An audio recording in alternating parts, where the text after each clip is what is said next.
Welcome, everybody, to the first podcast, Midwest Performance Podcast. We have Chad here and Garrett. What's up, guys?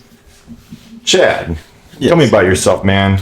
What have you been doing lately? How things have been? And also, what do you know about cars? I like to say I know a thing or two about cars, but, nothing new recently, just driving around my little Mini Cooper and wishing I could drive my BMW, but other than that, life's good. What's wrong with BMW? Oh, just needs a clutch. Flash. Yeah. No. BMW things, low maintenance things, Well, what's surprising is, most people would be dealing with, like, oil leaks, the unreliability issues. That's true. Or it's just, like, on, like, a pretty normal wearing thing that happens, which 138,000 miles on stock clutch for a BMW is not bad, just so we're clear. Right. Like, from factory, 138,000 miles, that's nothing to joke about. And, speaking of BMWs, brings up our topic today, car communities and toxic, how great the car community is nowadays. And speaking of toxicness, BMW car scene, that is the perfect example of, probably the worst car community, or part of the car community to get into, just because everybody thinks it's, it is the Chad of the world, which, me being Chad and driving a BMW fits well, but... Yeah, and that's definitely one thing, is the car community as a whole can be very toxic. I mean, I know it depends on where you're from and, also who you hang out with, but it's very toxic. Out of a lot of communities that I know, I'm a part of, like, definitely I BMX, so it's like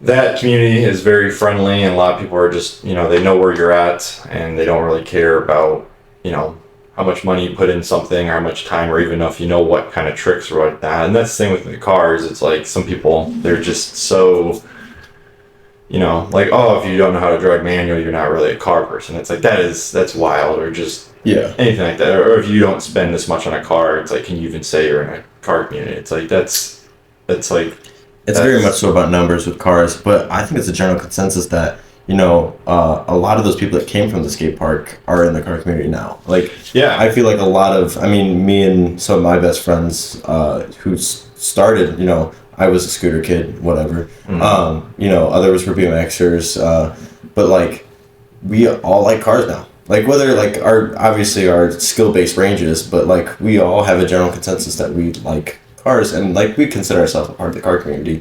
But I think also part of the reason why the car community is so toxic is you have two sides to this. You have the people that wish they were car enthusiasts, and the people that are car enthusiasts. Mm. And that's kind of what separates the two from where the toxic, and then it's just a lot easier for people to front and pretend to be something that they're not, just trying to fit in, because that's just what the world we live in nowadays. Unfortunate, but. Yeah, we were talking about earlier is like, oh man, what was it? It was like, what were we talking about earlier? It was like, man, about, I had it and then now it's gone. Well, like just toxic people, we were in the car and we were talking about it. I forget the actual point of it is, but I'm trying to think. Yeah. Well, it's everybody. So it's kind of it's an issue with nowadays, and I feel like honestly. It starts from what we're putting into our brain. The only YouTube videos we ever watch is Donut Media or Hoonigan, driving the baddest, fastest, rowdiest, craziest car to build. Like, throwing $50,000 at a 1999 Honda Civic isn't always the best way to go at things. You know what I mean? Money isn't always... money fixes a lot of things, but just enjoying a car is... most of it. And I feel like a lot of people, they don't actually know how to enjoy a car, whereas they just want to be the fastest, the baddest, the loudest. Yeah. And the media has ruined that. Like, well, I think Instagram is Instagram Reels. There's, every time I open my phone, there's always takeovers and people just crashing stuff. And that kind of goes with controlling how much speed. But what I was going to say is, like, a lot of people, they get in the car community just because of either power or money. It's like they buy a BMW, they spend $50,000 on it, and it's fast and it's really good, but it's a lot of people are in the car community for different things, and just because you have the fastest car doesn't make you the best. It's like, or if you spend 20, 30 grand on a 90 Civic, it's like that also doesn't make you any better than the person that just bought a Corolla and be like, oh, I'm on a new Corolla or something. They're like, oh, I like cars and I want to get into them. It's like that doesn't make any difference. Well, another thing I feel like that's also where some of the issues happen is because it's relatively cheap to get into a BMW 3 Series and make 300, 400 horse. Pretty simple. And you only need like, I would say honestly, like you can be $8,000 and you can have a 500 horsepower, like BMW. It's not going to be the cleanest one. It's not going to be the most reliable one. Like, but you can't beat it. You know what I mean? And then like this gives the wrong people the wrong confidence. And then that's when we see, takeovers and stuff like that. And then those are the people that they get a car that's way too fast for what their ability is. It's like they're 25 years old and they get this 500 horsepower vehicle. And it's their first rear-wheel drive vehicle. Yeah. And their first car that's over 300 horse. You know what I mean? Yeah. I think as a whole, I hope the car community, they view takeovers as not really something that should even be happening. Yeah. And the people that normally do takeovers are just people that they just want people to look at them. They want they want people to record them. They want people to post them on Instagram and then get hundreds and thousands of likes and views, and they're not really, I don't view them as part of that. It's spreading the wrong message is what it is. It's like there's definitely a rebellious side to cars and stuff, and that's my car enthusiast. And I'm definitely not saying, taking a poll in your new project car is not the most fun thing you can do. Like definitely, like I'm not hating on that, but I'm just saying there's a line of where we need to respect not necessarily the law, because like obviously we're not as car enthusiasts, we're not necessarily law-abiding citizens, but because considering, look at aftermarket. There's so many aftermarket that's like, if you look at the law, well, it's like anything aftermarket you can't technically legally put on your car. Good luck if you're from California. Yeah, it's like, oh, you want to modify your exhaust, illegal. You want to lift your vehicle, illegal. If you want to, I think it's even illegal to modify your intake. You can't put a cold air intake on your vehicle. I haven't read about that yet. Well, when I got the my Canaan for the Jeep, they actually posted on the site that said not resellable in California. So I couldn't even sell it in California because. Well, what's funny is I believe I don't know off the top of my head, but I think K&N is actually based in California. So they make let me check. I keep saying that. Where is? Also, your mic's kind of far away from you, so if you are talking. Yeah. And also on that same topic, I wanted to talk about something else that I feel like kind of everybody grazed over. Riverside, California. That's where they're based out of. Yeah. That's crazy. That's funny. Imagine making your own product and then it being illegal to actually like put on it. Like. Yeah, that's their main. Yeah, whatever. I bet they don't do production there, but. No. It says. Yeah, their other factories are England, the Netherlands, and China. What? No. So what I wanted to talk about is So whatever happened to, you remember? So back. Let's go back a little bit. Yeah. 2020. There's a couple electric cars. Yeah, there's a couple electric cars out. Economy's not whatever. The Mustang. Whatever. Yeah, they killed the Mustang. The Charger. They said I don't remember which one of those two they said they were going to kill, and they were like releasing plans. Whatever. And all of these car companies are saying by 2025, by 2030, like they're going all electric. Yeah. What happened to that? It's 2024 now, and I remember specifically seeing a commercial of Ford saying they were going all electric in 2025, and they're still coming out with Mustangs, like fully petrol like Mustangs. Well, I think the harder that they push, there's a lot of people out there that. There's certain brands that people will die on. Like, if you talk to any truck guy, that's the whole thing of like Ford versus Dodge and Chevy and stuff like that. And you might have 450. Yeah, they're going to die on that hill. So it's going to be a long time for companies to completely switch over to EV or even just say we're done with gas in general. There's companies that I feel like will always be gas, even if they might make electric. Like I think Honda is one of those that they will make electric, but they're always going to have the option for gas. I mean, they're Honda. Like Yeah. even if it's not even their car, it might be their other products. Well, at the end of the day, like, it's not cheap to make a electric car. Well, it's not good for anything either, which is another thing that I feel. I think that's another thing that is becoming more, that information is being more, like, commonly known, is that lithium-ion batteries just aren't sustainable for the future. And that's No. what all of, basically, every single electric car that you see on the road right now is made of. And I remember, I saw a stat one time, I don't know if this is still up to date, but it was like, it takes 7 years of an electric car to be on the road to make up for the production carbon footprint that it makes for a car. I have heard that. Yeah. I have heard It was like the equivalent is like it being on the road for 7 years. And I mean, there's definitely been electric cars. Like the Nissan Leaf came out 2008-ish, around that time frame. So like, and that was technically the first, or one of the first, like, mass production electric cars, I'm pretty sure. Yeah. And like I might need fact check on that, but like I remember it just being a big deal. I remember hearing about that.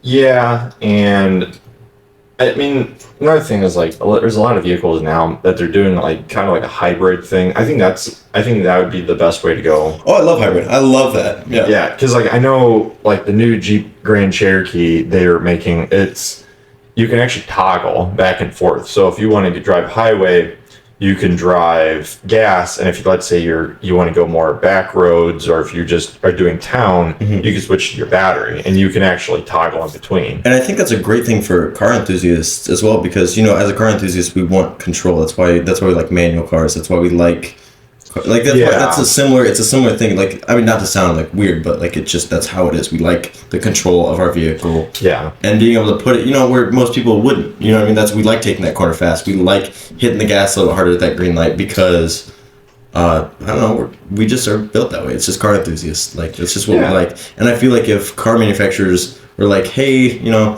rather than giving you 20 extra horsepower, let's give you a battery that you can control, and you can launch it with electric mode, and then once you get past 20, throw in the gas motor. Like, if they give us that kind of control, I feel like that might fill that gap of not wanting electric. Well, and personally, I mean, if I can toggle back and forth for town, so if I'm driving town, city, whatever, utilize that for gas. You save gas. So it's like if you are driving town, and let's say you drive a lot of it, you might spend $5-6 on gas versus electric you're spending $2 to $3, and yeah, it's still your money, but it's a lot less. And also, if you want to argue cleaner, it is a little cleaner. What is driving city with battery, because it's like typically you're getting on it more than theoretically highway. Speaking. Yeah, I don't actually know the science behind that, but like that makes sense. Right, because I mean that was kind of the whole thing with like all modern vehicles now, the engine shuts off when you come up to a stoplight. I mean, and you can't even turn that off. You can turn it off, but the moment that you turn your car back on, it resets it. And it's like, that I think is an okay idea, but it's like for long term. Yeah, what are we looking longevity wise in that? Like, I would love to see, for example, what your Compass would look like in 10 years with that start feature, that auto stop and start. Yeah, I know a lot of vehicles even are having problems with their starters failing now. And it's like, well, obviously if you're running your starter 5 times, 10 times within the 2 hours you're driving, it's like it's going to burn it up faster than if you turn it on once, you shut it off. I mean, you start it up and then you just run it until you shut it off. So what I've actually seen in the shop on the actual mechanic side of this is they run off a separate battery. Yeah, the start and stop. That's another thing. Though, is a lot of those. Kills those. Yeah, and I've replaced a couple of those. Not a bunch, but I want to say a handful. They're very expensive to replace. Mm-hmm. It's like $300. Yeah, so which it's just one of those things where a lot of people, I think, if you could just shut those off and then you'd never have to worry about it. But you got to shut it off every time you start the car. Yeah. And yeah, there's obviously ways around, like you can always run your air conditioning or run your heat, or but it's like you don't want to just do that and wear off other parts just because you don't want your car shutting off when you enter a stoplight or stop sign. Well, and this also kind of ties back to why people, for example, they don't like BMWs from like the early 2000s is because, they came out with this crazy tech. Like there's some features on early or later, like 2000-ish BMWs that is, pretty impressive for the time it was now. But it's just straight up, that electronics just don't last. And I don't want to be like an old like, oh, carburetor, blah blah blah, like that kind of guy. But there's certain technology that just isn't just needed time to develop, and that's why I feel like BMW, Mini Coopers, that kind of era just gets so much hate. Is because they over-engineered something with a lot of sensors, a lot of extra stuff, but there's some cool features, and they just kind of get overlooked because it's the niche part of it that only if you actually drive BMW you know about it. Yeah, and I mean that's another thing is like, I think we're like, do you feel like we're rushing car tech too fast? Do you think that? I think car manufacturers are utilizing making money over making car tech. They would much rather make a heated seat a subscription versus give you something good, like a good heated seat, or like for example Tesla's autopilot. Like you have to pay a full subscription. It's like last time I checked, it was like $250 a month just to have full self-driving.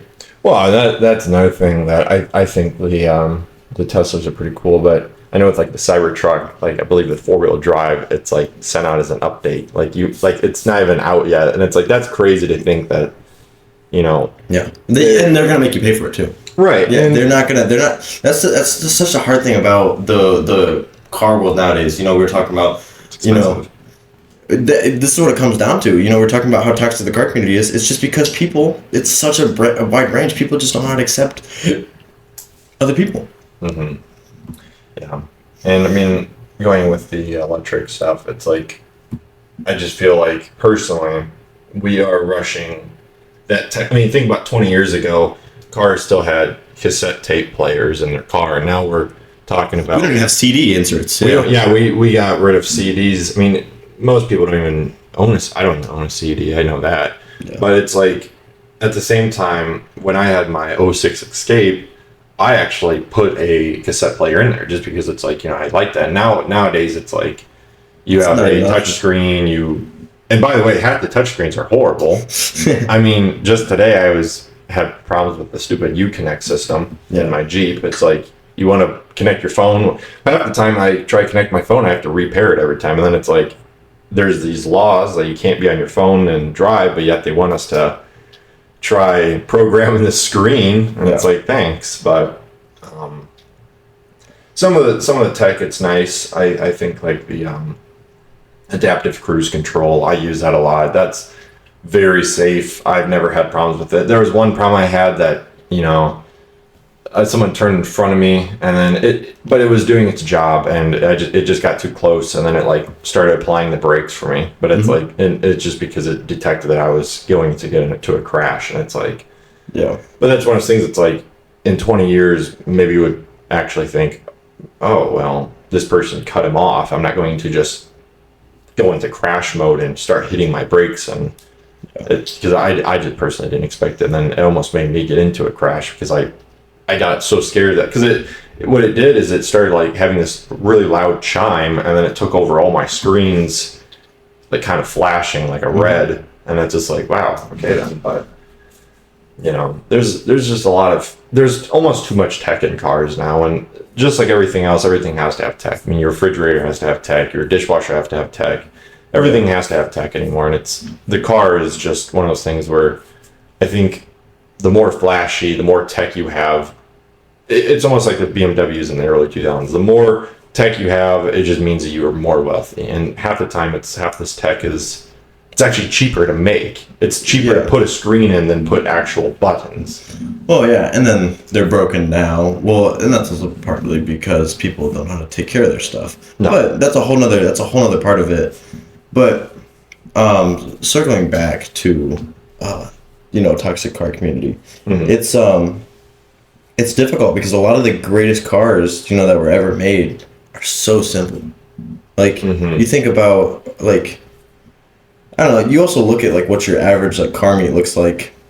you're not looking at a bunch of crazy tech unless you're looking at the newer BMW guys, the newer, anything newer. Mm-hmm. Like that's right. But honestly, your age range for this car community. That when we talk about toxic, because that's probably at your car meets, at your takeovers, at your whatever, at your car shows, and like we're talking a younger group. Like this is not an old man's game. Like unfortunately, and like I feel like we really skipped a generation of great knowledge and just wise knowledge on maintaining a car and doing stuff like that.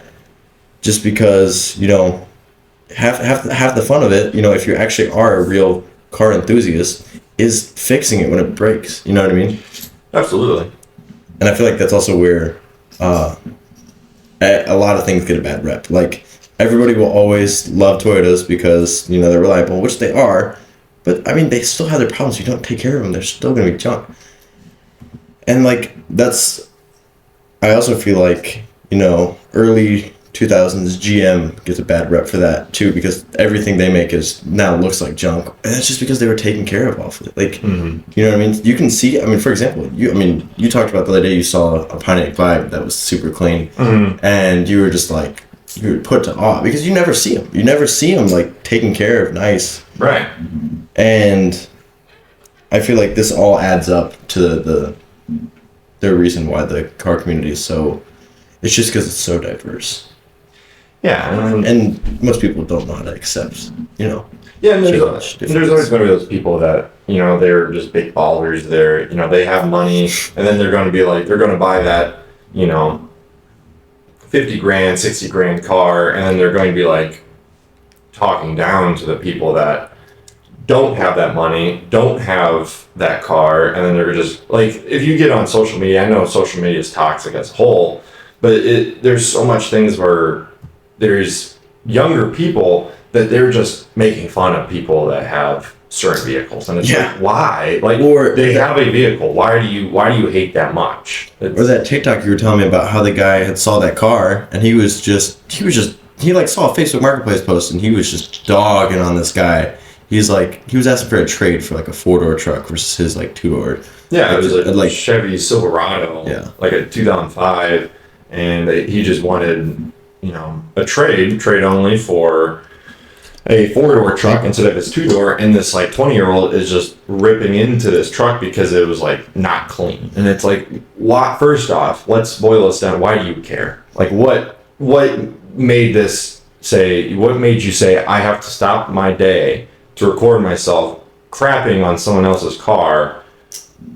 And what does it affect? Like crapping on someone else's car, what does that affect? Like he wanted. It's definitely about the views, and then a lot of people that are just on TikTok that are these TikTok influencers, they're just in it to make money. That's yeah, and a lot of them are just just put out as much videos as possible. It's like they don't even care what they're making. As long as they get likes and views. And I think that also adds to toxic on that community is just because people are just. Well, the internet, you can go down that road of, no one, is you can hide your face on the internet and you can say mean things in the comments and, you think there's never going to be any. Cyberbullying. Yeah, it's like, it's the honest truth though. There's a lot of people that, you will post your car and people are like, oh, that's riced out, that's clapped, it's junk. And it's like, first off, I would like to know what you drive. Second off, why do you care? Third off, it's not your car, it's not your money, and it's not. Move on with your life. No, I'm not also going to say, I think there's some cars that deserve the hate, but I think it's not because of the reason of just being mean. It's because of the fact that it's like some people are just too cocky. We've all seen those cars on Walmart. You go to Walmart and there's like this Chevy Spark or something with a Amazon wing and I love the rattle can, and you're like, and then they get in their car and they're just revving and blasting their music, and you're like, okay, your ego is a little too much, you need to come down a little bit. But at the same time, it's like if that's what makes them happy, that makes them happy. It's about what the regular people look at us as. When you see those people at Walmart, it gives the car community a bad look because everybody thinks, oh, it's just another teenager that likes cars, and he's just being a dumb teenager. You know what I mean? Yeah. Like, that's what the rest of the world sees it as, and it's just, and that's also why I hate takeovers, because they look so bad for the car community. Because, you know, that's not us. We don't want to go out there and hit people with our cars doing donuts. Right. You know what I mean? And it, like, honestly, it's taking a toll on, like, the drifting world too. Yeah, because if you want to drift, go to a track. It's like, seriously, don't go down to your local town, wherever you live at, and you don't just start drift around corners. I mean, it's unsafe, it's illegal, and at the same time, it's just stupid. It makes you look stupid. It makes the car community look stupid. Definitely, if you're whipping I don't know, let's say you have a Hellcat or something, and you're taking a corner, you hit someone in their minivan that's coming home from work. What does that make you look like? You don't. No one looks at you like, man, he's so cool. He has that money. He doesn't care. No, they look at you and they're like, what do you like? That's just outrageous. Well, there was a group up closer towards, I don't know, it's on the East Coast. I don't remember where, definitely New Yorkish area. And they killed a couple people. They killed like a family, I want to say, doing a takeover. And that happens. Yeah, and, absolutely. And I'm not saying that people don't die in the sport, because there's plenty of deaths that, you know, you look at rallycross, you look at any sort of motorsports, like people die all the time. Yeah. Bystanders are literally, it's a dangerous sport to watch, but you know, that's making things uncontrolled. It's an uncontrolled environment, and that's why it's unsafe, because your local streets aren't the racetrack. Yeah. And even highways, it's like, there's too many times where you're in the highway and you see this sports car just zipping through traffic, and you're like, I get it. You might have control, but you're also driving with people that don't have control. Yeah. You're driving with someone that might turn into the left lane, the same lane that you're in, not without looking. And there you go. I would say cutting up traffic. So that's what you're talking about, is cutting up traffic. Is it's very similar, comparable to doing a takeover meet.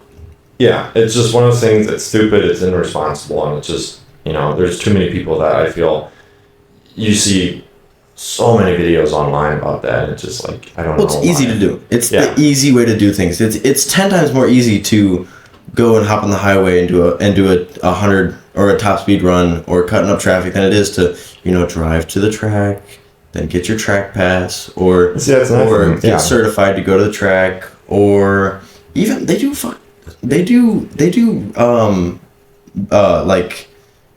those, like, not, they're not, it's like you can take your everyday car to a parking lot on a Saturday morning and do autocross. Like, they set up cones and do this, and like, yeah, it's not fun. You're not doing 110 miles an hour through a corner, like at the Nürburgring, and, you know, with 20,000 people at this corner, or like, you know what I mean?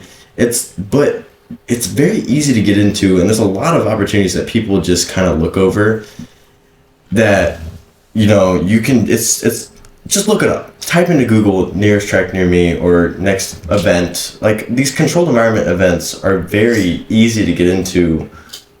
Because they want you there. They don't want you on the road too. They want you safe. They want you on a track. They want you enjoying driving your fast car in a controlled area versus down the road.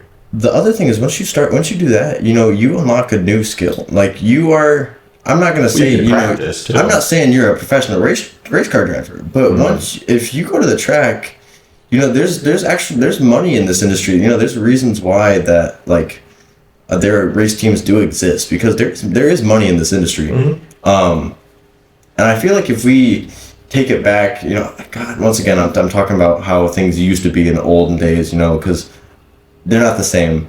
But, you know, you think about what racing was in the 70s and 80s versus what it is now. It's like they put so many rules on racing and scared everybody away because of the safety, and it also just got very fast. Technology advanced, and it created this huge divide.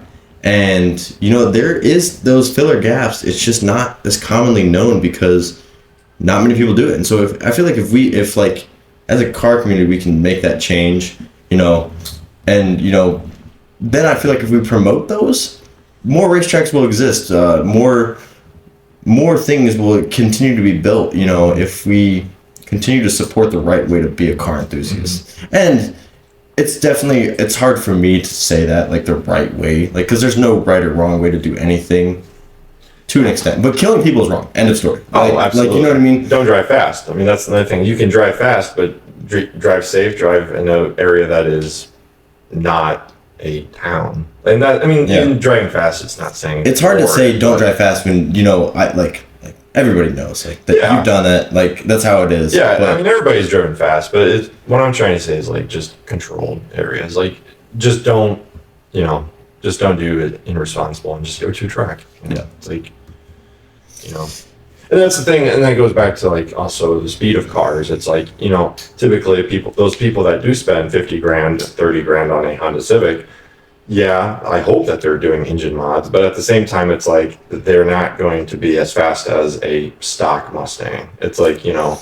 I don't know. If you spend 50 grand on a Civic, you better hope you're faster than a stock Mustang. I'm just saying. You know, it's like some of those. It's like they're still 300 horsepower, and then there's some of those Mustangs that it's like they're just, you know. Well, it's also, and I know weight has to do with a lot about that, but at the same time, it's like, you know, even if you are just driving a stock Honda Civic, let's say you're that 18-year-old kid, that douchebag 18-year-old kid that straight pipes his Honda Civic and puts a hot air intake pretty much and thinks he's the coolest thing ever.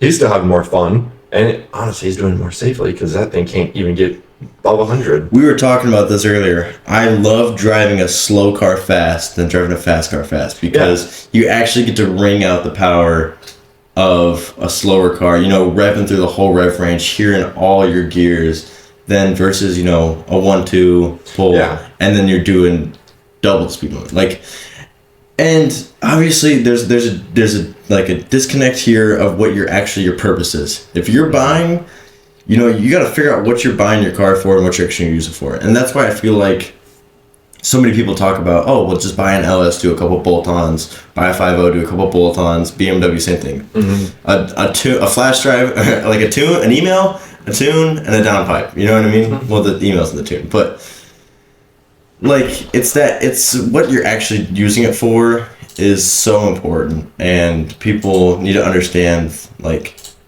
you know, you buying a 1999 V6 Camaro is not going to be you doing drag racing. End of story. Like, that's just how it is. And like you may think that way, but that's just not how it is. Right. There's better ways to go about that. And also don't think that you know, your project car you can daily.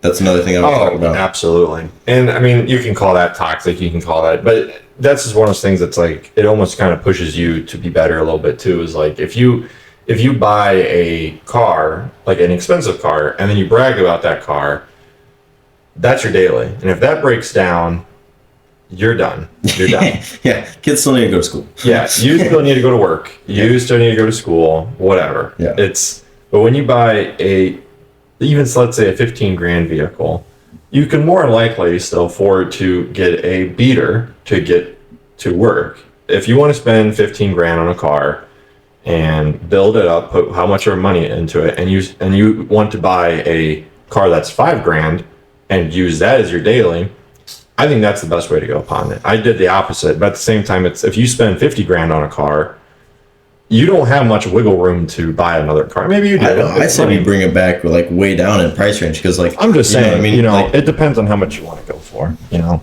if you want to spend 5 grand, 8 grand on a project car, then another 5 grand on a daily. Yeah, whatever. I feel like the people you're talking about, you know, if we're talking about those price ranges, that's not who we're talking about.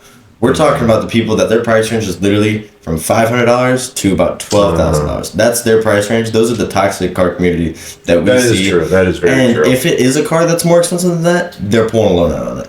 They're pulling a loan. You know what I mean? Well, absolutely. Like those Hellcats, those like all that stuff that you see at those takeover meets, they owe $40,000 in that car at least. You know what I mean? At least. And that's just how it is. And that, I feel like that's also why a lot of German stuff gets bad reps. It's because people will think they can daily it and also think it can be their project car all at the same time. Well, and that's another thing is like the people that buy known to be unreliable vehicles and then just like slap the most performance stuff without even doing it correctly. Yeah. And then they brag about, oh, I got this BMW that has and then they don't know how to work on it. No, they don't. Oh my gosh. Yeah. And you can call this toxic as well, but at the same time, we both seen it. And you've worked in a shop, so I'm assuming you've seen people bring in their stuff that they've worked on, and you're like, that can't be right. That's not right. Yeah. It's always the brother or the cousin or somebody, the sister, somebody knew something or how to do it, or watch a YouTube video. Yeah, and we're not saying don't try. I mean, when I was 15, 16, well, at 15, I got a Ford Escape, and then I didn't know anything. Like, Yeah. I was trying to do an oil change on it, and I drained the transmission and double filled the engine. Yeah. And I mean, and of course it takes mistakes to learn, but at the same time, it's just, if you practice, if you do not feel comfortable working on a car, probably don't brag about working on a car. Like, truly, like, you're never going to know everything. Don't buy a car that, for example, you might need a bunch of work. Exactly. And then expect for it to just work. I feel like we see this often, but there definitely isn't anything wrong with failing working on a car. Right. It's just, absolutely. your fails are going to be depending on what you're in. If you accidentally, fail to put on let's say you're doing a water pump on a BMW or a Mini Cooper versus one on, I mean, I guess, they're both difficult, but on like an Accord or something Civic, those are two different price ranges, from the parts that are as is, the tools that you need for that, and then also if you mess up something on that, versus the Accord, you're definitely, your pocket's hurting a little bit differently. And I feel like you just got to understand, A, what your purpose for the car is, B, what your price range is, and C, where you're gonna go with it. You know what I mean? Because having a plan for a car is so important. Literally any car that I've ever bought, I've had like a start to end finish, and I feel like it's never let me down. There's also nothing wrong. Can I say this real quick? There's nothing wrong with leaving a car stock and enjoying a car stock. Well, and I think if those are the people that it takes a lot for someone to be like, well, I like this vehicle stock. And I think that's another thing, what's wrong with the car community. And that's with a lot of stuff is I think that's just a human thing. We like to see stuff bigger than what it should be. Like if you buy a bicycle, you might want to be like, oh, I want to put different tires on it. You buy a motorcycle, I might want to put a different exhaust on it. It's just, there's always going to be that little bit of personal customization to make you feel special. Because at the end of the day, that's the only reason why we do this is, and you can make us happy. Yeah, and you can blame people being toxic because it's like, oh, I have to build my car. I have to be cool. And it's like, because maybe you're scared of people that are like, hey, that's, just, it's a stock car. You don't really, and then those are the people normally talking that they have a built car. And it's like, but there really isn't anything wrong with having a stock car. And if you own a clean stock car that is typically not supposed to be clean, if you own a, let's say a Mini Cooper that is showroom quality, that is, I would say that's honestly better than having a built Mini Cooper, because it's just one of those things that's like, it's cool, and it's personal preference. It's very personal preference. Also really comes down to personal preference, because I used to, in I say my younger years, but like a couple years ago, I definitely would have preferred having a race car that's fast and rowdy over having an OEM plus clean build. Like I respect so much more if a car is well maintained and taken care of versus if you have $10,000 worth of performance parts into it, but your lower ball joints are falling off. You know what I mean? Yeah. And this also just comes down to people doing their own work on their cars, because absolutely. That's also why there's so much money in this industry, is because a lot of people they want to throw money at a car because they like the way it makes them look, but they don't actually want to do the hard work. And then that also brings in built not bought, or bought. Bought not built. Yeah, bought not built. You know what I mean? And there's nothing wrong with that. If you are 18, 20, 25, and you want to get into the car community or the car scene in general, and you say, I'm going to go buy a built, I don't know, built WRX. Probably wasn't the smartest idea, but at the same time, it's going to be one of those things that a lot of people are going to know, right when you show up and you say, hey, this is nice, what did you do with this? And they're like, oh, well, and you don't know what you're doing. I'm not trying to say it's like, it's you also need to work on your car, but at the same time, it's like, if you want to learn that way, then sure, because you're more likely going to get a built WRX. I wouldn't even say. I think your more common built stuff is going to be American stuff. Yeah, you know, but I'm just saying, because of obviously we've known people that they bought a. It's not necessarily built. It's buying somebody else's project car. You know, if you're going to buy something that's built, that's clean, you know, you're definitely dropping an arm and a leg. 90% of these things that we see that are built and people don't know what they're doing or don't know what they're talking about is they buy, you know, something that isn't necessarily known for reliability, like a WRX, and they buy it with, you know, has the underglow, has the lowering, has the cooler wheels, you know what I mean? But, you know, when you turn left, there's a weird creek that you don't know of anything about. Yeah, and your you know, muffler's swaying back and forth. And you're kind of just going to turn the music up louder because you don't really have A, the money, or B, the time, or C, the knowledge. Yeah, the knowledge. And I think, you know, owning a car that you want to work on and stuff like that, like I said, I think it's good to, you know, get like a platform car. Get something easy to work on, low maintenance, and also cheap. You know, when my second car I got was the Pontiac Vibe, and that was one of those things that's like, they're just known to be very reliable. And they're so good to work on. You know, you can take a 10 mil and take apart the whole car pretty much. I mean, I use more hand tools and impacts and stuff like that. And that's just how that car is laid out. It's an easy platform to wrench on. You know what I mean? There's not a whole lot of things that are hidden. There's not a whole lot of, everything makes sense mechanically speaking, you know? And it's simple. It's very simple. And that's another thing is there's a lot of people that they get 4-cylinders because it's simple. If you need to rebuild your engine or replace your head gasket, you could do that. If you like some of those V8s, if you want to replace a head gasket, good luck. And if you don't know what you're doing, you're done. It's one of those things where it's head gaskets is such a stretch because head gaskets is, you know, definitely not an entry level. No, but I'm just saying at the same time, some of those like the vibes is I don't have the knowledge that you would. Yeah. But I would definitely feel comfortable tackling that. And of course, it's, you know, like I said, personal preference of what you want to work on. I would like to preference though 4-cylinder naturally aspirated is easy. The second you add any sort of forced induction, that's when things get extremely difficult because a lot of people don't even just understand the concept of how forced induction works. Can you explain that? I can, but I'm definitely not the best. So try your best. So, like, you know, when it comes to turbos, it's using the already used exhaust gas. It's taking a part of that and recooling that gas and putting it back into the engine.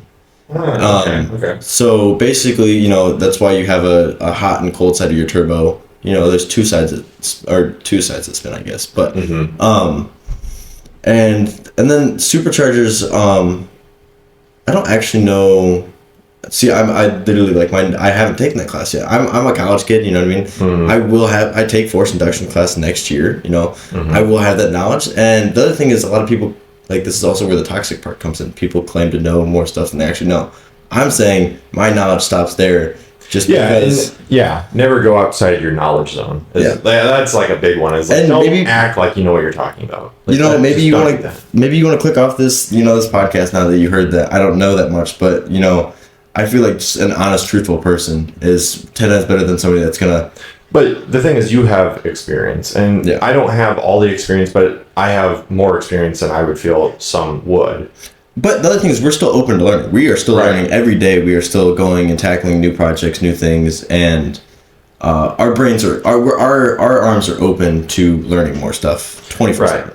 And I think, you know, us being young too, it also kind of, you know, we also speak for a lot of the younger people in the community, and there's a lot of younger people in the community that just want to learn. They want to, you know, you do see it on social media. Apart from the toxic things, you see a lot of those people that they're like, you know, we're going to be changing the valve cover gasket, and we're just going to show you how to do that, or how I do that, or we're going to be painting the valve cover, or I want to put different rims on this, and you know, it's one of those things. A lot of those 20-year-olds, 25-year-olds, even 18-year-olds, they're learning, and you know, for us to be a part of that too, it's, you know, The other thing is not all modifications have to be expensive.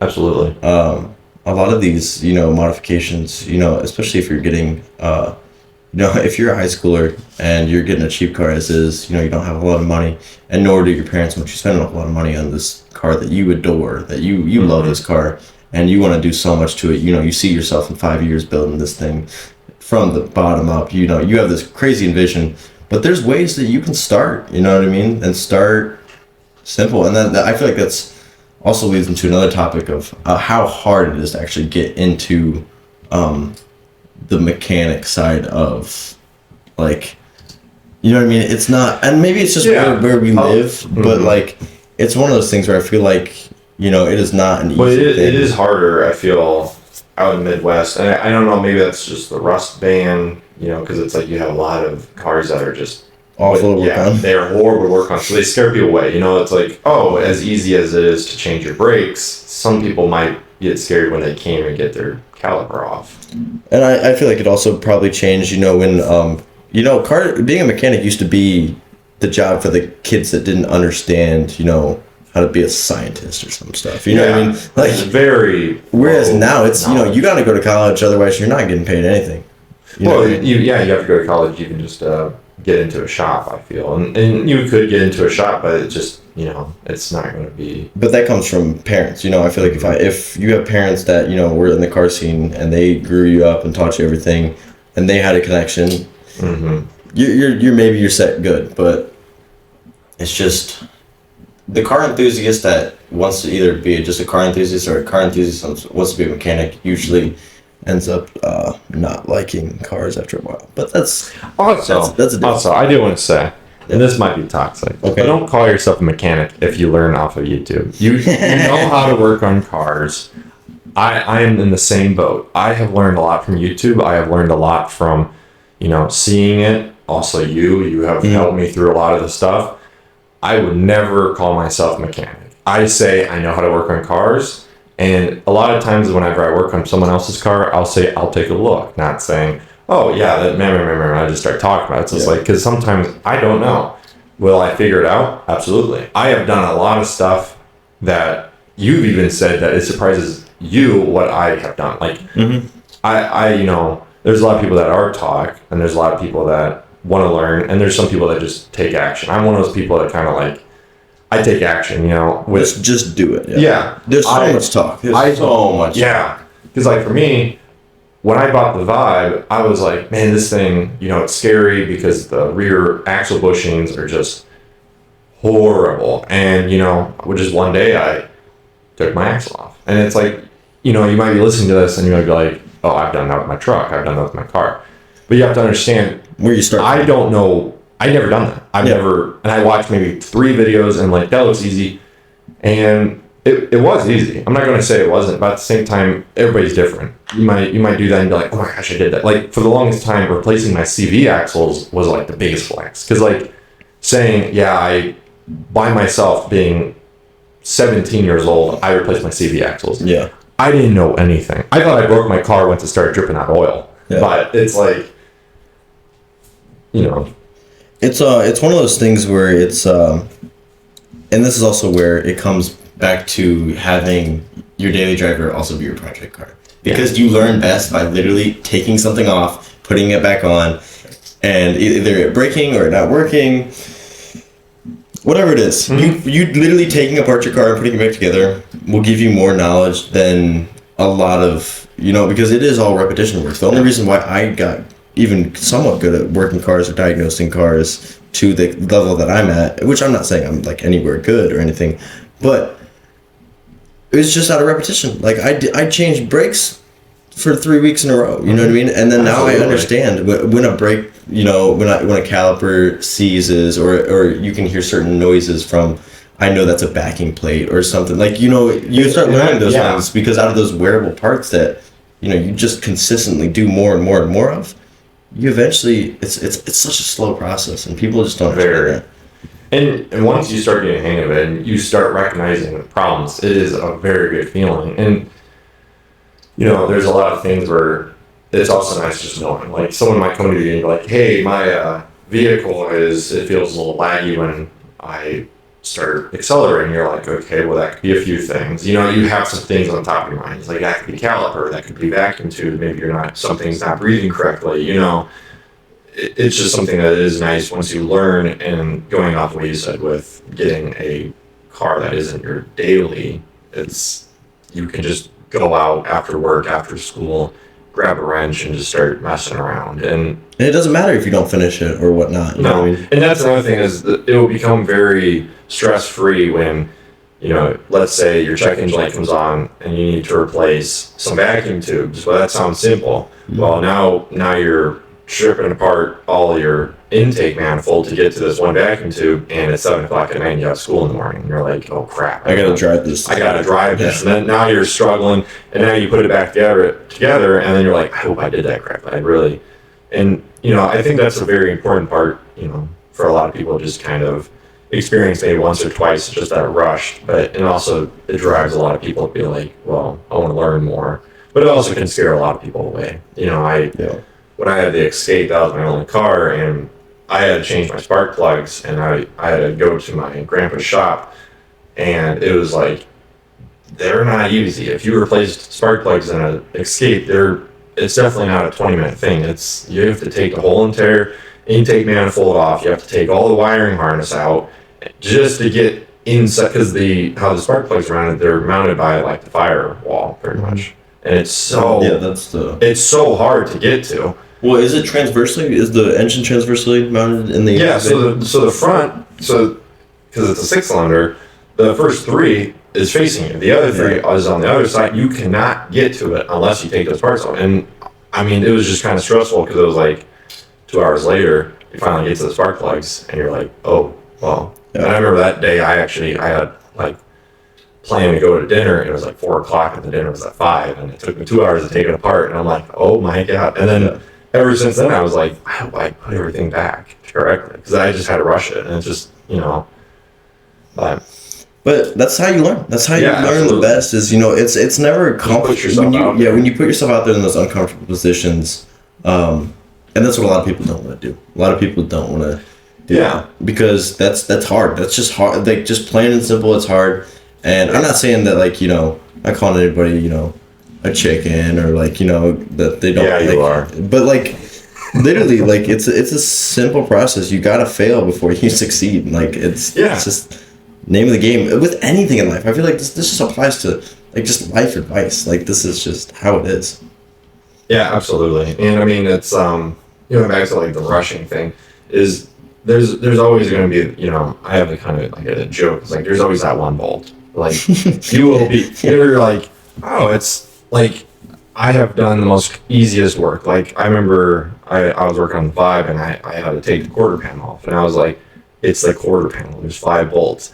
There's no joke. I was struggling with one for like an hour. Yeah. And there was no way to get around it. I had to cut it off, and it's just like, really? It's just one of those things that's like, that is so aggravating.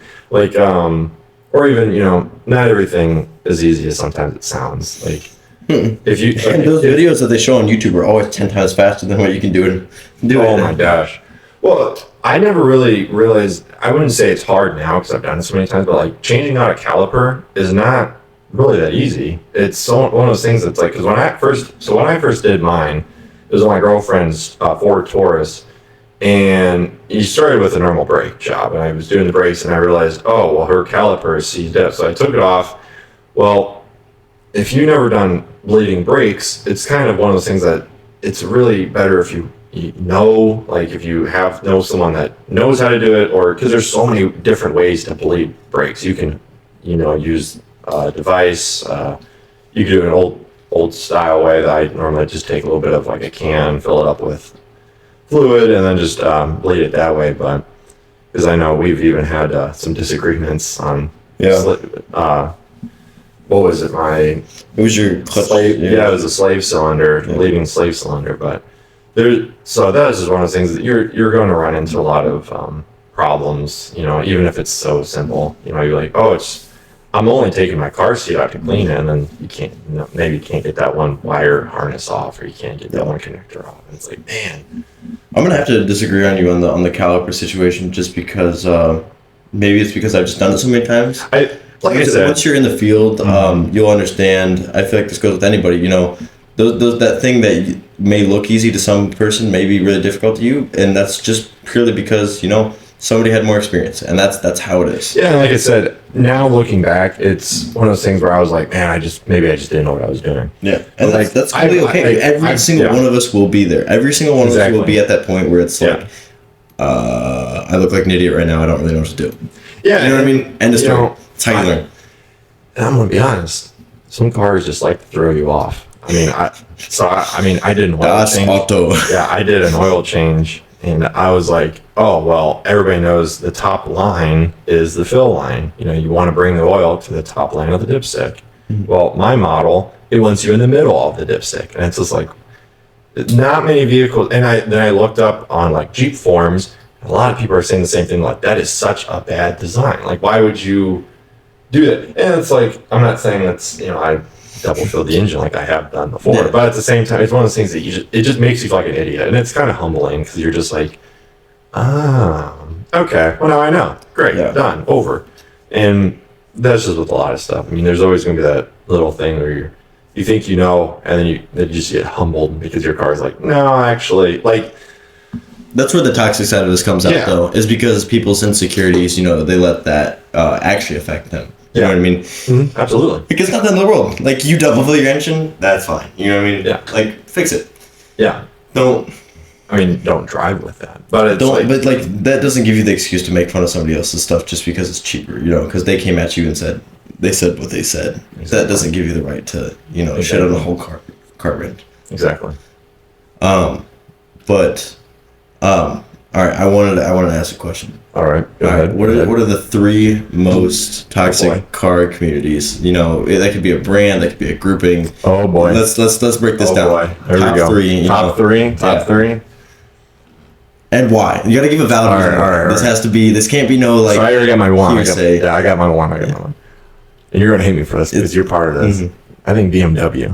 If you're a BMW owner, I have met a lot of BMW owners that are just very cocky and they think that they're everything. And I don't know if it's because of the price. I don't know if it's because of the speed. Mm-hmm. I don't know because they have a cool looking car. Because I have to admit, a lot of those BMWs look really sharp. But it's like, that's like the whole inside joke of like BMW owners don't know where the turn signal is. It's just like, it's just one of those things you're like, come on, dude. Like, just. It's actually funny. You get on the road and like I see those jokes and it's actually like real. It's like, are you for real right now? Like, actually. I get it. You're on a highway. Some people don't like do that. Like, but just turn your turn signal on. I think. And they even make. I'm sorry. I'm going to say this. I'm sorry. I don't want to interrupt. But they even make a little so on the turnstock for most BMWs, most Mini Coopers, they make a second. So it's like first click, it flashes 3 times, so you can do it. Oh, that's nice. That's really nice. And then the other one, you push all the way down, and it holds the turn signal. They even made it so it's easier, less work. You just one little. It's like not even. You don't even. That's how my Jeep is. You don't even nudge it, and it's just like 3 little like clicks of the turn signal. And I'm like, dude, like it's so easy. Yeah. No. And another thing is, and I understand that. That's a whole different topic of its own. But like, I know like. Other than turn signal, what is another valid reason why? I think the BMW. So I understand that there's a lot of BMW engines that are reliable, and I understand that if you treat them good, you don't beat on them, and you do maintenance, they're reliable. But you get a lot of people. That they're gonna down them. No, BMW is the most reliable. No, nothing on your Toyota. My BMW is so reliable, and then they have like, a 80,000 mile BMW, and it's like throwing a rod, and you're like, that is when built to the right precision level. I feel like anything could be good. Yeah, absolutely. But that's just one of those things where every time you talk to, and that's another thing that's inside joke, like with that community, is just so many people are like, no, that's actually one of the most reliable cars on the market, and it's just like, no, I'm sorry, because. I'm not throwing you under the bus, but you have how many miles on your Mini Cooper? 102, 103,000. So that I would consider that up there, but it's not high. Oh, that's definitely so. Like, but you have problems where there's vehicles I know with 300,000 miles that don't have those problems, and it's just like I understand engines are different, but I'm talking about the community. I'm not even talking engines. Like literally, like my seat is falling apart. Like Yeah, no, like, that's what I'm talking about. That BMW just material, just I don't know. It's just one of those things that there's so many people that are like, it's so nice and reliable, and it's like, no, it's not. And you could group Subaru in on that one, but Subaru is known to make some pretty reliable.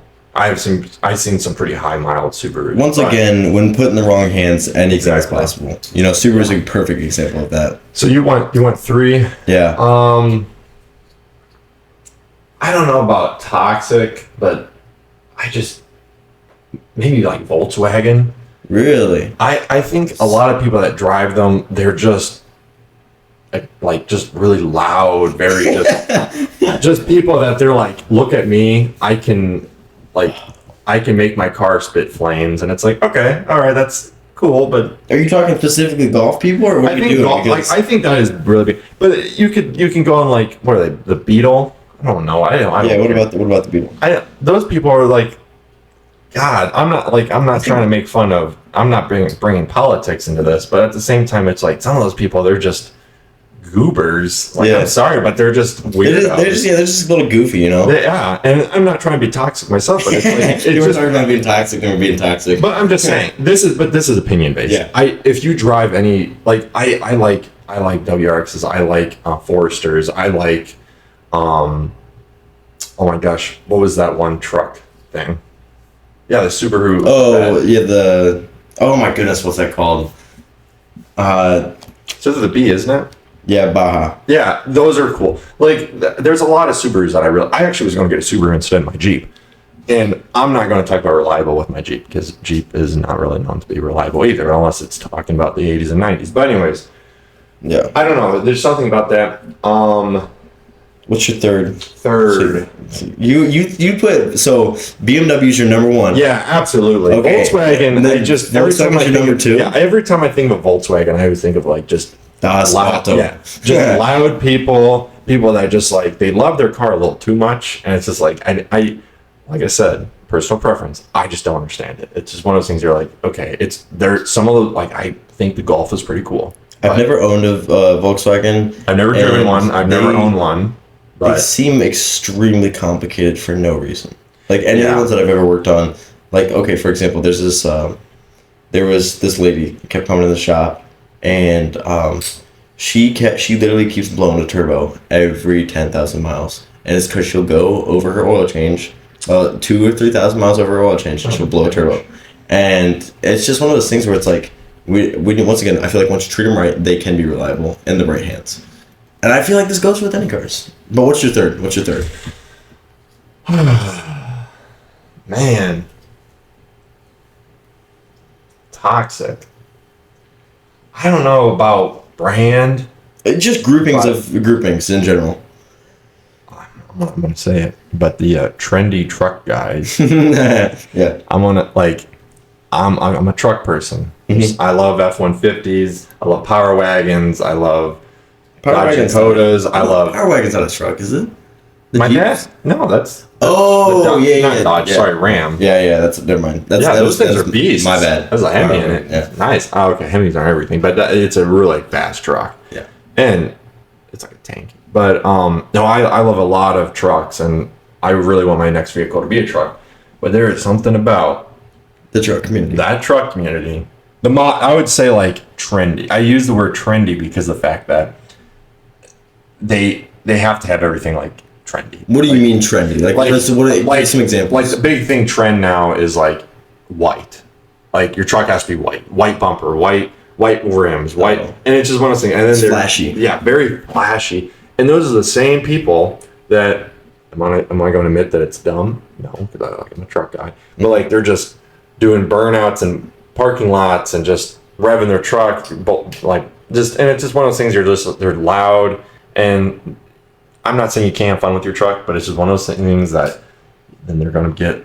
You talk to those people, and they think that their truck's the best when every other truck looks like that because they're trendy. Yeah. Everyone has a 12-inch lift, massive chrome rims, white, and the same engine as you. And you want to talk about balling, dude. Those are not cheap. No, and I think that's why I put this third, because I don't hate them. I think they're really cool. Like, I went to some truck meets and I love them. Like, I truly like. Oh my gosh, great build stuff. But it's something about that, like the people. The people are just like, and I think it's the money, because they spent $60,000 on that truck, and then they put another $20,000, $30,000, and then like some of those trucks. I mean, truck market is insane. Yeah. Well, it was like that one that it was like, I would list that under like monster truck territory. Remember the one that we went to?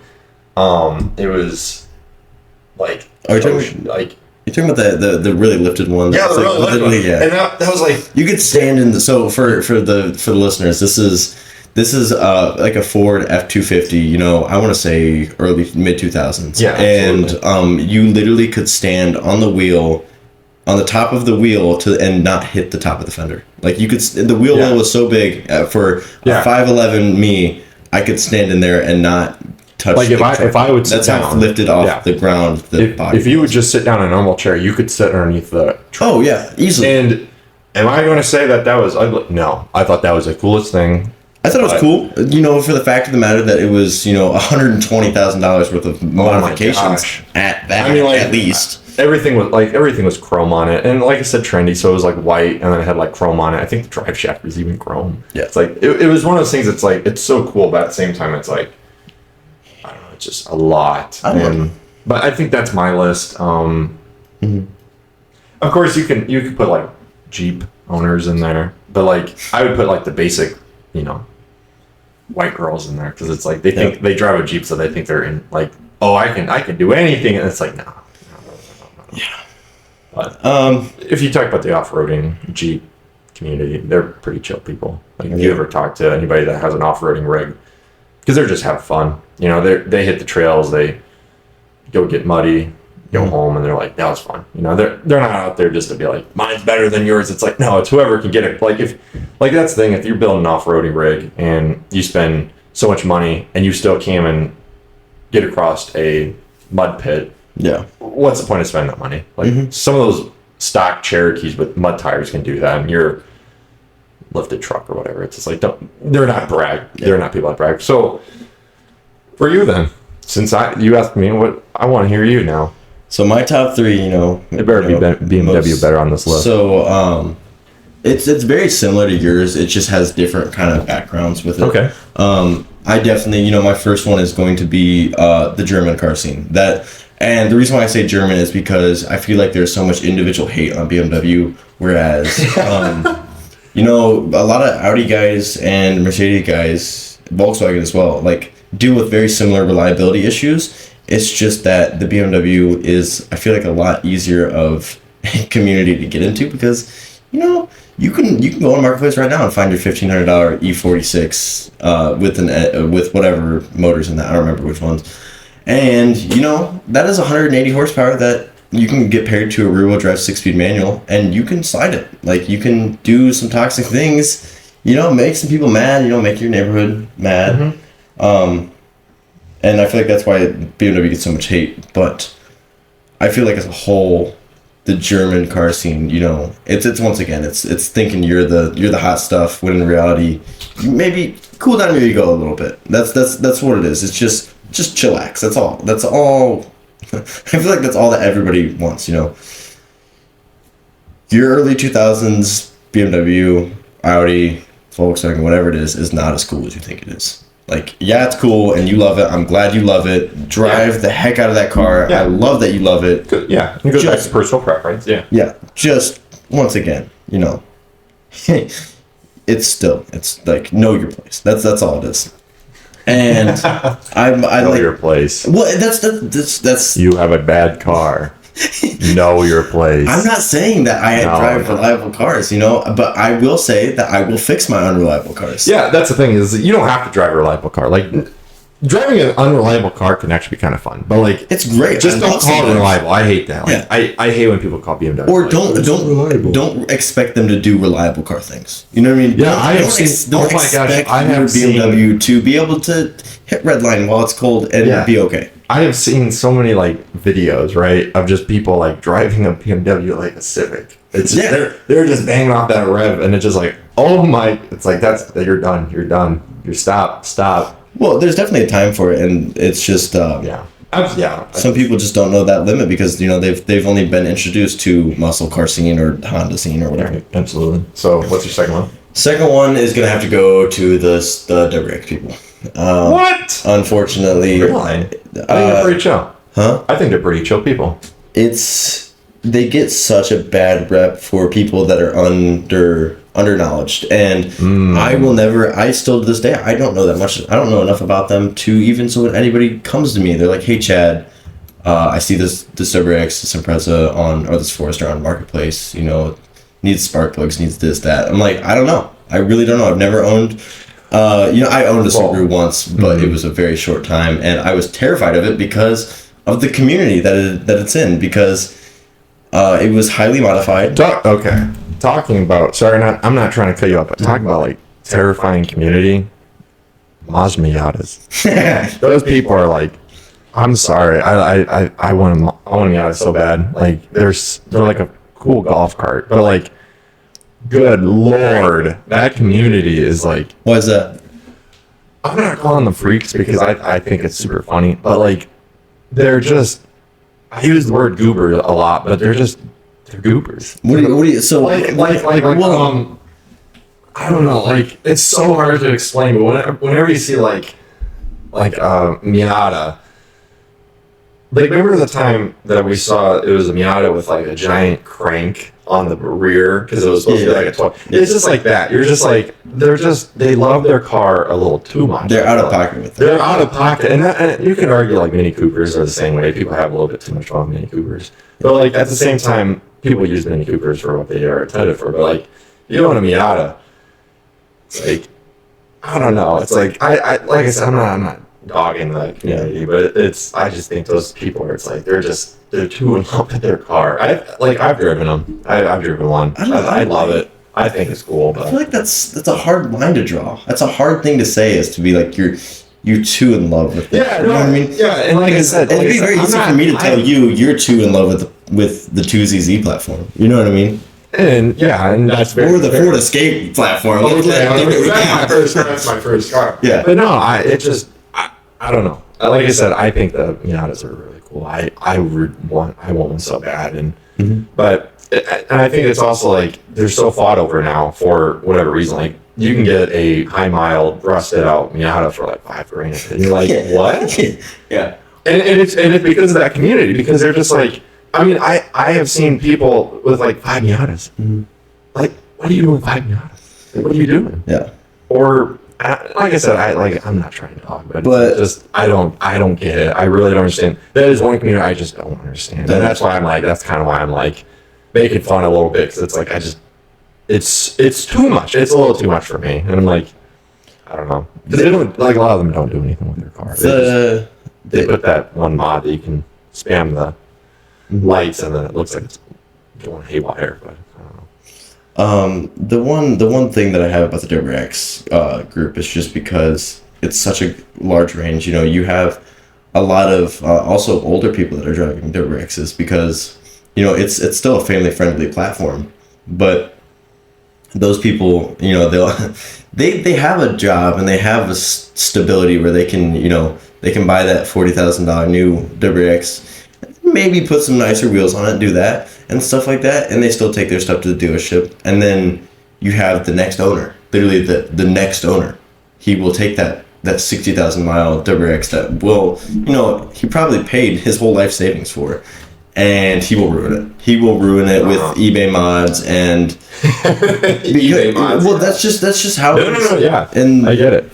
I was a part of that. I lifted my Escape with eBay stuff, and I just destroyed things, and that's okay, to an Escape. Like, I understand that, but when you're talking about literally they I'm pretty sure they canceled the STI side of WX. Like, it is a dying breed, and then for us to just be like, it's just such a Like, I feel like also if we could click the restart button on the Subaru community, I feel like everybody would think Subarus are 10 times more reliable than they actually are. So what's your next one? or the last? My third and final. It's a hard thing because you said truck people or that truck community, and I want to say it's just the people that own them and it's not necessarily the people that own them, but it's the way they think of.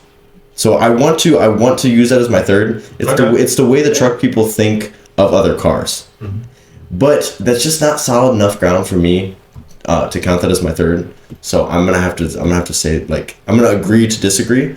But my third is going to 240 people. The S chassis is one of the most toxic because you just have a group of wannabe drifter boys that have a lot of money and they throw them at these rusted out 90s Nissans. like end of story. And like you might not know a whole lot about this. I know a little bit. But I followed for a little bit because I really liked the JDM scene. I really appreciate S chassis and what they are. Like it's on my my dream car list. Have a clean S15. But it's just you can't buy a shell of an any S chassis for under $2,000 unless it's and it's just that market is insane. Yeah. It's just Well, it's been an hour and 15 minutes. For the first one, I'd say this went pretty well. Yeah, this went pretty well. There's going to be a lot more like this. We're going to be talking about different topics, and some aren't going to be as long, so we're going to be a little longer. But we got to get out of here. It's my birthday, and it's already 4:30, and I got to be out of here by 5, and gotta get you out of here as well. Yeah, so gotta go drive my unreliable Mini Cooper with my awful BMW car community. Yeah. Yep. So, and I know we ended on kind of a negative note, kind of making fun of cars, but at the same time, you gotta you gotta get out your system, and we're not. I want to say, and I think I can speak for both of us, is we love the car scene, and we don't mean hate. It's just personal preference, and I would love to spread more love in the car community. Yeah, if you don't like a certain brand, that's fine. But I don't really think it's appropriate to just go in someone's comment section and just rip on them after they just did something well, and or even in person. A lot of people don't really do that in person. But at the same time, you can tell, and I've seen it. So. But yeah. In closing, big things coming up for Midwest Performance Podcast, though. We do have a pretty big series coming up. So if you are listening to this and you like our content, stay tuned. We will have more things coming very shortly. Yeah. So until next time. All right. Deuces. See ya.